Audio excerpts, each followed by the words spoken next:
శుభోదయం. ఈనాటి విశేషం సత్యేష్టకామతీర్థుల పుణ్యదినం, అలాగే గజగౌరీ వ్రతం.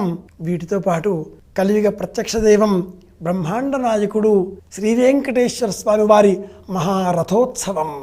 ఇవి ఈనాటి విశేషాంశాలు. సత్యేష్టకామతీర్థుల పుణ్యదినం మధ్వధర్మావలంబులకు చాలా విశేషమైన రోజు ఈరోజు. మధ్వాచార్యుల వారి మార్గంలో ఈశ్వరుడు, జీవుడు ఇరువురు వేరే. జీవుడు నిరంతరం ఆ ఈశ్వరుణ్ణి చేరుకునే నిమిత్తమై గురువును ఆశ్రయిస్తాడు. గురువు ద్వారా స్వామి దర్శనం మాత్రమే చేయగలుగుతాడు. సారూప్యతతో మాత్రమే ఉంటాడు, కానీ సాయుజ్య భావనలు అతనికి లభించవు అనే బోధ చేసే మార్గం మధ్వధర్మ మార్గం. ఇక్కడ భక్తి ప్రపూర్ణంగా మనకు కనిపిస్తుంది, పరిపూర్ణంగా వికసిస్తుంది. మధ్వ భక్తి అని అందుకే చెబుతారు పెద్దలు.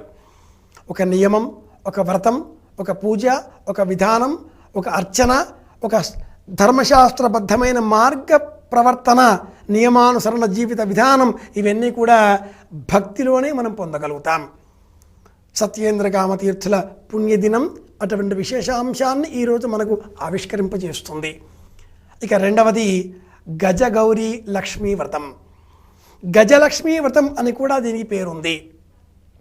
అమ్మవారికి ప్రీతికరంగా ఇరువైపులా 2 గజములను మనం దర్శిస్తూ ఉంటాం. సముద్రాన్ని మతించినప్పుడు ఐరావతం అందులో నుంచే ప్రాదుర్భావం పొందింది. అమ్మవారు అందులో నుంచే ఉద్భవించారు. అలా సోదరతుల్యమైన భావనలతో అమ్మవారు ఎక్కడ ఉంటారో అక్కడ గజములు ఇరువైపులా కూడా ఆ అమ్మవారిని అభిషేకం చేస్తూ ఉంటాయి.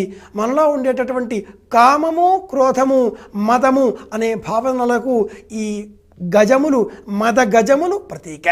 మనం ఈ మనలో ఉండే మదాన్ని, అహాన్ని విడిచిపెడితే, దూరం పెడితే అందువలన మనకు లభించేవి ఆనందము, సంపద అనే అభిషేక ద్రవ్యం. పొందేదెవరు?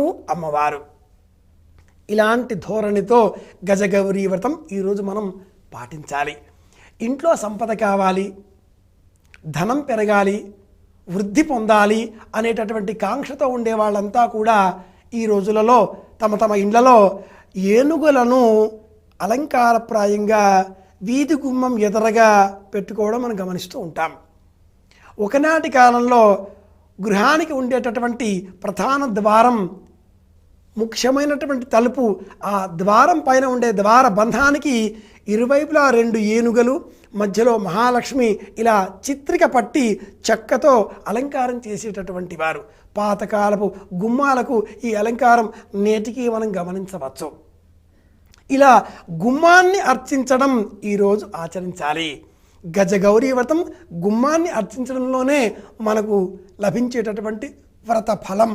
ఈరోజు ఆ ద్వారబంధానికి పసుపు కుంకుమలు సమర్పించి ద్వారం పైన కూడా పసుపు కుంకుమ బొట్టు ఏర్పాటు చేసి, ఆధునికం కాబట్టి మన ద్వారబంధానికి ఏనుగులు, అమ్మవారి అలంకరణ ఉన్నా లేకపోయినా ఉన్నవి అనే భావన చేద్దాం.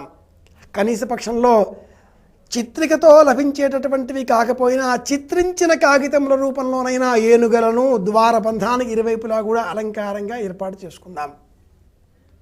అలాగే ఈనాటి మరి ఒక ముఖ్య విశేషం ఆ 7 కొండల వాణి మహారథోత్సవం.